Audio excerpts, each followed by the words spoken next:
Until we manage to bring one of these things in, everything I'm going to tell you is guesswork, says Kiranova from behind her gleaming goggles. She cocks her head, and Vert flickers behind her, illustrating as she speaks. But educated guesswork. We are now confident that all of the rogue bioroids are templated off the same model of brain. They actually represent 3 distinct chassis models, but it seems that these brains were installed into various chassis as a form of disguise. In each case, the bioroid committed its first murder as a targeted assassination. Victor Gray, a Haas bioroid lab tech, and a pro-Earth Martian living in Heinlein. That fits the Martian rebel story the Nosies have been running, says Sloan. I won't speculate as to motive, says Kiranova. My theory is that after the first assassination, the bioroid suffered something like a psychotic break. It goes into fight-or-flight mode, which incidentally results in these secondary murders. That's why no pattern to the killings, says Sloan. They're actually random. So far, corrects Kiranova. They'll learn. Kiranova won't speculate on motive, says Sloan. You're both sitting on the balcony outside your office, enjoying the warm evening air far above New Angeles. A tobacco cigar burns between his fingers. I think whatever else is going on, this is deliberate. Someone tinkered with these bioroids and made them killers. Sloan sucks on his cigar and exhales, smoke pouring from his mouth and nose. We can follow the money, boss. There's an old saying, cui bono? Who benefits? That's our killer. He glances over at you, then smiles and shakes his head. What am I saying? I don't care who done it. We just want the thing's brain. Forgot myself. He's right, of course. The Corp doesn't care who's guilty. The Corp only cares how it can profit. With so much of your time taken up by the investigation, you force yourself to set aside an entire day to focus on your regular responsibilities. Mathis is inordinately helpful in this regard, and you make up a new title and promote him on the spot. Senior Director of Operations. On the whole, boss, says Mathis after a lengthy promenade to remind everyone that you still run the place. Things are going rather well. There's been a backlog on new projects, actually. He stands and flicks an imaginary piece of lint from his trousers. I'll leave you to your impossibly secret project, then? He pauses in the door, a slender silhouette. Of course, if you tell me what it is, I can keep alert for any developments that could help you. Not all corps have robust investigation arms, but all corps probably should.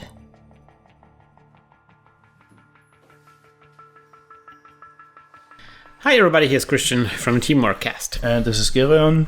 And this is our Terminal Directive campaign. Yes. Narrative campaign. Is that game number 4, campaign expansion it's campaign. called. Yeah. So this is the 4th game we play, the second time we meet to play the campaign. Beers are involved, as you can tell. Always. And our play skills will... if you thought we were playing badly, yes, you haven't seen nothing yet. So you just opened a pack. Yes, and it gave me an amazing new ability where the one time I actually departed from the main ethos that I chose initially, which was a predator. So this one is whenever I take a mandatory draw, I can choose between drawing 0, 1, or 2 cards, which is fantastic. And I think, and you will be using this sparingly now, but you will later discover the power of this. First of all, it's like, I mean, you're so used to mandatory draw. I draw 1 card, blah blah blah. But once I started to realize how good this ability is, it's pretty nuts. It's completely OP when you would have this in constructed decks. But you still start with this bad current in play, where you have to pay S credits to advanced stuff. That's good. And that's like we mentioned in the previous video. It's really really hard to get rid of for me, because the condition to remove this from the game is to completely empty my hand. Yeah. Which on the cop side is really, really difficult. Also, you have a new goal where it's like there's a checklist where whenever you draw a card with a click. Yes. So that's also new. Something will happen. Something good will happen when you do this. So yeah, there's going to be the same opening as every time. I will face check all the eyes because I realize that your eye is not so bad. Although you now have this bad eyes. Yeah, macuculation, which is horrible. Really horrible. I'm almost done with my... Oh, there we go. We saw it in HQ. And so now I saw it in HQ, and every other eyes that you will install now will be macuculation. Running on R&D and finding the Enigma there, ending my turn. So I'm almost done with my checklist of trashing cards. I only just have to trash one more card there, and something good will happen. I will open a pack, I think.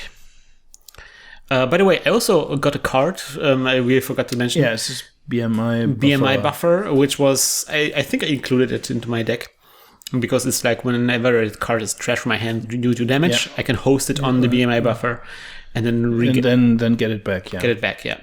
So that was good. But I realized that you're not actually, like, if you're doing damage, you're killing me. So that actually didn't help me so much. So I think I will eventually forfeit the BMI buffer. Now, there's another card that you could have chosen there, which was this net surveillance, which didn't sound so great, but eventually both of those cards get upgraded. And the upgraded net surveillance is not that bad. And it's much better than the upgraded BMI buffer. Yeah, the upgraded BMI buffer is still good because you can install the card without paying the cost. Yeah, that's good. Getting a fem back for free. Yeah, but then you know the things that have to happen in order for you. It's very situational. You could play the BMI buffer and just put like a lot of stem hacks in your hand. Yeah, still. Your deck, I mean. Yeah. But I'm behind. Money and Ines is. Yeah, I'm behind, so I need to get ahead here. There's a lamp in view, but we'll probably remove it very soon. So I got Ines, which will progress me in my story, and I also got the Army Touch, which will give me a lot of money. Yeah. Oh, there it is. Ah, love it. This is so good. So this is Shadow Team. I have to install it when I draw it. I assume I don't have to pay a click for this. That's the way I interpreted it also. And then, so now it's in play, and now I have to discard a card to make a run. But if I make a successful run on a central server, I can destroy that card. And so that's what I'm doing. I'm install a data sucker, so at least it's not for nothing. I'm discarding the Akamatsu, which you can decide to remove. So it's actually trashing. Yeah. And now I can actually destroy these cards. And we're actually going to do, I think, it on camera. When you make a successful run, there's 3 of those in my deck. Zip, and it's gone. It felt very satisfying. I like this card. I think it's very thematic. Like the story behind it makes sense, though people are stalking you. And it's not too hard. It's not too crippling. Not like the current, you know. Of course, later in the game it will probably get more crippling. We'll probably see more of those guys. So one thing that we did wrong in our first playthrough is like this. There's 2 types of checklists. Some of them are checklists, and some of them are checklists where you have like numbers in them, and they actually just are counters. Yeah, you are supposed to make the crosses there whenever you destroy a card, so they reflect the current number of cards. Yes. And the way we played it first time around, we both used them as, when the next game begins, you always make a mark, so to speak. Yeah, but we didn't make that same mistake on this playthrough. Yeah. And that's good. I think it's good for those cards to stay longer in play because they're more fun when they stay longer in play. So there's going to be another sacrificial construct. And you created a server there. Yes, yeah. You still haven't caught on to me not playing Hunter Seeker. Again, I have not enough evidence to remove it. Yeah. And I'm still hoping that maybe it will help me to prevent something. I don't know. I'm not sure. Maybe I will run to an archer once. I was just going to say, misplay by me, but no, we figured it out. Advancing this card costs 2 credits. That's good, yeah. So ideally, when this card is in play, you want to have a hostile takeover as the first agenda you score. I mean, it's not as doesn't give you as much money. You basically always want hostile takeover as the first agenda you score as Wayland. I think we're going to see a lot of hostile takeovers as the first card being scored in the future. Yeah, because that's really useful and the cheapest way to get rid of this current. And because you get money from the hostile takeover. Yes. Yeah. So the offset of the current is kind of like offset. I guess it's negated. So I'm going to do a blind account siphon because you didn't rest the card on HQ. So I want to force you to rest the card on HQ. And because I know that you're in a bad spot. There's this current in play and you want to spend a lot of money to advance this. I need a lot of money for the next and so every rest here will hurt you a lot. And now I can run on this remote server here. You will stop me, but all of this stuff costs money. It will certainly keep me from scoring this agenda next turn. Yeah. So kind of exploiting your because I knew what you're going for here. I'm assuming it's not a June bug because there's a lot of protection on that server. And even if it was a June bug, it's just 2 cards, whatever. Now the June bug is only in the deck as a bait for when it's actually basically on match point. I think the Jubak was good. I think that was a good inclusion. I really liked your deck. I think that's what made Netrunner fun in the core set, I think. Yeah, back in the days I always had Junebugs in all of my decks. Yeah, it's great. It comes out of nowhere. It costs no influence. There's 1 influence or something, right? Yeah.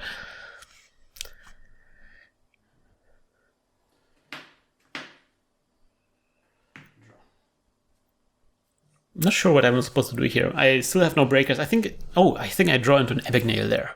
So that's great because there's 2 code gates protecting R&D and HQ. And there we go. Yeah. But you're also pretty poor now. Yeah. Probably will run on my last click, disregarding the danger of snares. Mm-hmm. Like an idiot I am.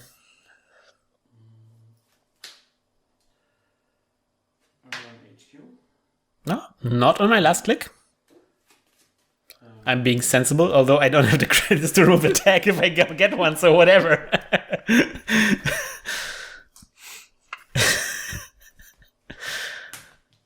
There we go. Okay. So this is something that can happen. Last click. Yeah, Omnitouch. Mm-hmm. So I'm thinking that you will score here, right? Oh. Huh. Because now it looks like maybe this was a crazy Junebug after all. So you decide to go for IPO. I mean, this, even if this is an agenda, it's quite protected. I still haven't found a solution for the ice wall. And I don't have the money to do any. Maybe if the upgrade is KP Lin, then that will also be crippling to me financially. I think I wanted to play the IPO in order to basically get the money. Yeah. And instead of going to down to almost nothing. Yeah. When scoring the agenda, you can. It's IPO. Since the server is pretty safe. Getting it into IPO range is difficult. Yes. So if you scored it, it would take you a lot of time to play the IPO. So makers. Bad thing. Whiffing on the makers here. Nothing there that I only have 1 credit. So if there's anything I could have trashed, I couldn't have trashed. You have very expensive things to trash, Gereon, in your deck. Like all of the stuff. The assets are pretty expensive. That's true. Even like Hypelion is like 3 credits. Oof.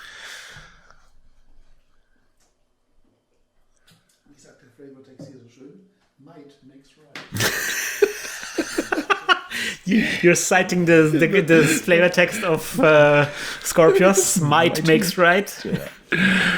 That's good. Good flavor text. There's some good flavor text on those cards. And there we go. There's finally the score that we're talking about. And you have the armored servers going on there. I at least remember to get 2 credits. The current is gone and it's your turn, so obviously you decide to remove it.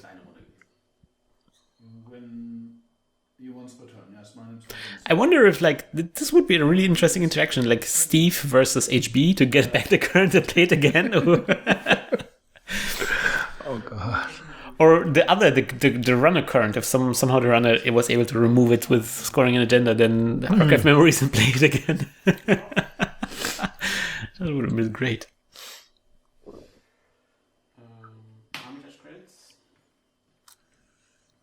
So yeah, right now the goal for me is to set up my rig. I mean, I can get some accesses with my last clicks, and that's what I'm doing. I'm always running R&D HQ this time around, actually, with my last clicks. So the Enigma is a bit cheaper. I don't have too much money, but the decoy got me like the confidence that I can even access a snare now and still survive this maybe. Yeah. As long as you run with enough cards in hand, you're safe. Actually, in hindsight, I probably should have played more decoys, less crash spaces. Or maybe just both crash spaces and decoys. Crash space, another card that is not a 3 of in the core set.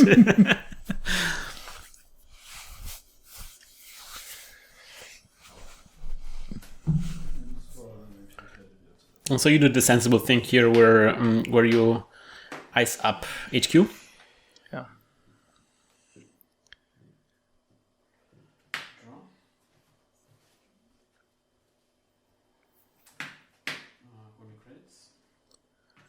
Man, I just realized how much work Armitage did in this game. Such a good card. Another Maker's Eye. Maker's Eye. I have 2 Maker's Eyes. Yeah. Are you really seeing 3 new cards? Yes, yeah. Yes, you are. I think one time I did use it, even though I would only see 2. But look at what kind of thing I got here. Like that's the 3-point agenda, graft. And now comes the difficult part, where it's like your ability triggers, but it's mid-axis, multi-axis. So we're not really sure. Yeah. Because you draw a card, so you draw the card that I would see next. But the cards I saw previously, they're not in R&D at this point. And I think we did it wrong this time around. But in later games, we recognized our mistake and played it the right way. And the other thing I think we forgot is that Ines exposes the card in the remote. Oh yeah, we completely. No, see, that's a problem with Ines. Like the first version of Ines does that. Oh no, it's the upgraded version. Yeah, no? it's already the upgraded version now. So I think she exposes R&D, but now now that's also kind of interacts with. So it's one of those examples where those abilities on those pads are getting like really confusing and really are very complex. And I think there was a way to make them a little bit more easier. Because now, for example, like I saw Maker's Eye, I saw the cards with Maker's Eye. If you shuffle the cards I already saw, if you shuffle them into the deck, then I would see new cards with Ines. If they were outside of R&D, and then you shuffle the rest of the R&D, then the Ines wouldn't show me that many new cards. So it's like, ugh. And there's some discussion going on right now. The way we thought about it was when the corp is looking at the top cards of R&D, these cards actually never leave R&D, so they are still in the order, they are in R&D, so when you access the next card, it's one of those. I think. So the R&D access cards are kind of like. Yeah, it wasn't a game deciding mistake this time around, and we didn't. And next time we're gonna pay more attention to this. Yeah. A second time, exactly. So I used Ines now, and I saw the three top cards. I think it's like the 2 cards I already saw, and one more card, but there was nothing there. I saw a bunch of really annoying eyes, which I don't want to see. Yeah. So now you mandatory draw for 2. The first time I actually used this mandatory draw ability. That's so powerful. That's so powerful. I mean, it's the one place I noticed where it's really, really strong is when you actually install advance of 5/3, and the next turn when you just want to install this, draw nothing. Yeah, that's that alone is so good. Or if you're low on cards, just draw 2 and don't have to pick the click to draw another card. Yeah.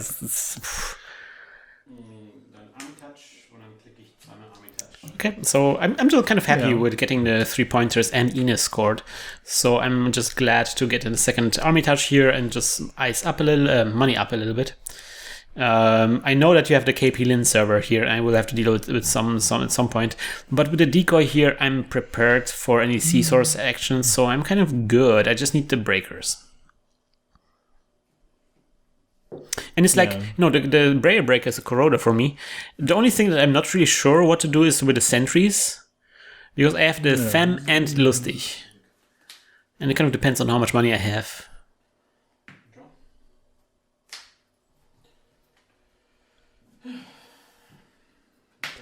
And of course, I'm super afraid of your new eyes because I know it's very expensive to break. The data sucker makes it slightly less worse, but it's still bad because like 4 subroutines, so it's at least 4 credits.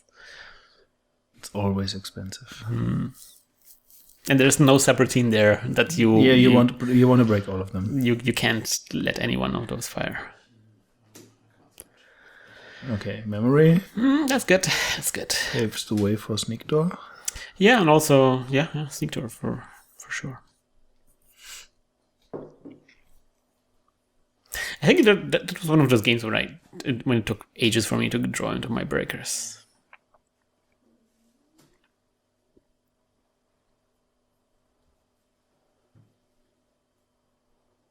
The only problem with this double mandatory draw is now you don't fulfill your goal of drawing cards. Yes. Yeah. I'm not sure if we're actually paying attention to this. Probably not. But there's like a checklist of how many cards you draw with a click. And I mean, this far into the game, we started to really pay attention to all of the triggers on the pad, so I don't think I made too many mistakes with drawing cards and not checking off any of those boxes. I still haven't trashed a card, I think. There's Lustig, that's good. So now only the Corolla is missing. Corolla's missing. Just making sure I'm not giving you a scoring window, because that's a kind of substantial scoring server you got there. So at any given point, you could just drop in an agenda, and it's like, that's a hostile takeover.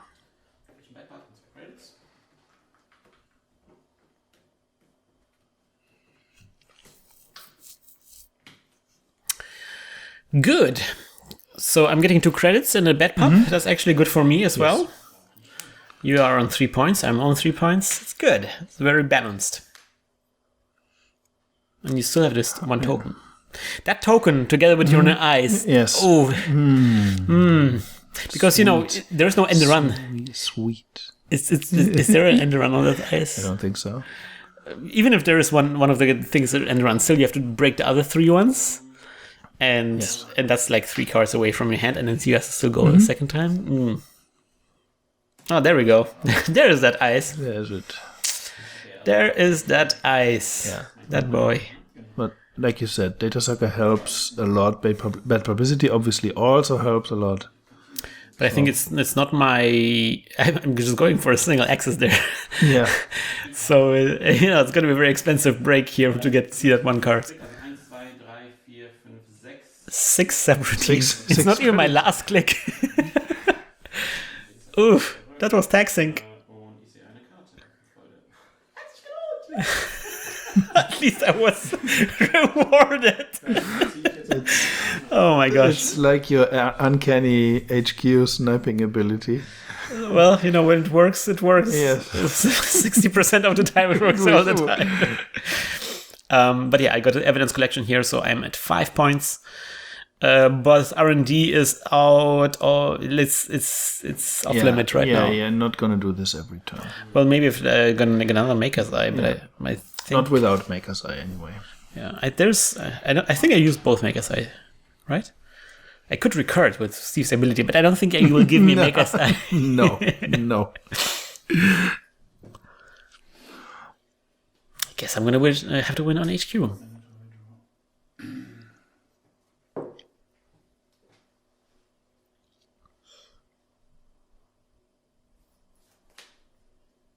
I also like that the new card, like this is a really good build R&D server, because it's 2 code gates And I cannot use Abagnale to break, your stupid ice. And then continue. Yeah, because I need Abagnale for the second ice as well. So, that's a good built R&D server. That's R&D server is going to be taxing.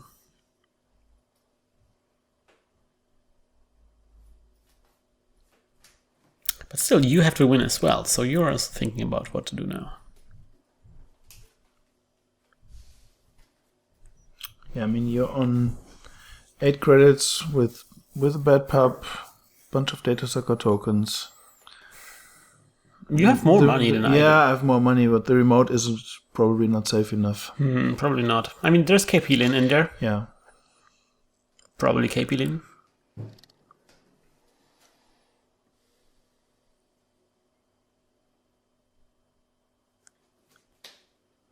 What am I looking for?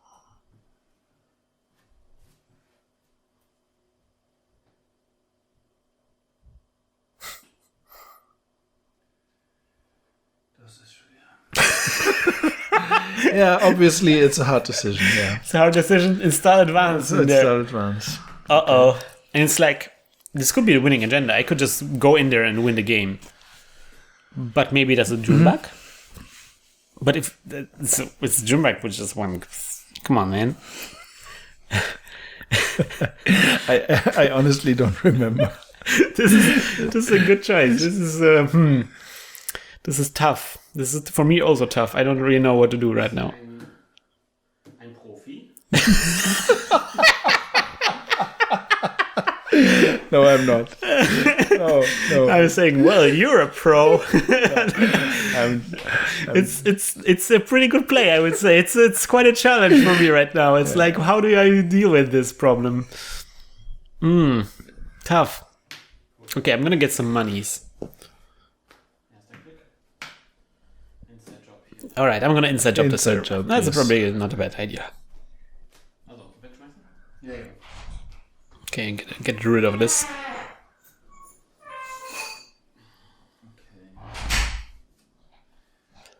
So this is now tough for you because now you actually, you have to make sure how much money you have and what you rest and non-rest. Like if the outer ice is really taxing, spending money on this makes no sense. Yeah. So you don't rest the outer ice. Because that's just 1 credit difference makes... Then there's Data Raven and KP Lin. I really appreciate how you respected res windows for KP Lin. That's actually something that's very difficult to... it took me some time to realize how this works. So it's kind of like Nice, it's the same. It's the same order like for Caprice, exactly. I still have 2 clicks. So I can remove the tag from Data Raven and I can remove the tag from KP Lin if I have the money. Doing the math right now. It cost me 5 credits to break the Data Raven.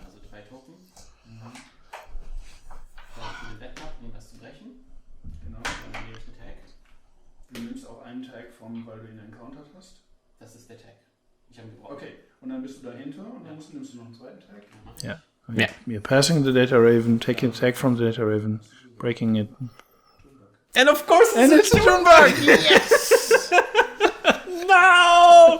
Why did you do this? Oh, man. Oh, this is so bad. It's so much fun. It's good. It's so good. Oh, love it. I even have the money to trash KP Lin and then remove the 2 tags. So actually now I fulfilled my obligation here, so I think I will open a pack. No, I think it's not. No, I think there's still 1 checkbox left. I'm down to 1 credit, but at least I survived this. Yes. This is so good, Gereon. I love this. The Malausch is just such a troll card for me. It's the first time I actually got a ring around. I had this in the deck for the whole time. It's the first time I actually managed to play it. It's kind of amazing for 3 games without playing. I love MMC. It's good. So now 7 credits for you. And I have to get rid of the server. Yes. But this might be actually my last checkbox on that to-do list, so that's good. And you just get 7. This is so good. It's such a good game.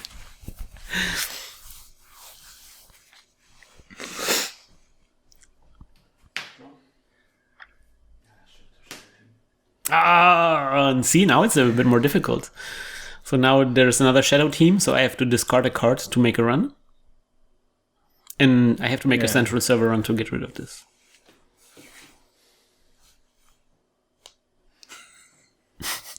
This is good. This is Terminal Directive at its best. Yeah. And I have to also respect the counter that you have on there. Yes. Like, I cannot run with no cards on hand. Mm-hmm. I run with no cards on hand. You could use the counter here. I think you're not seeing this tremendous opportunity right now.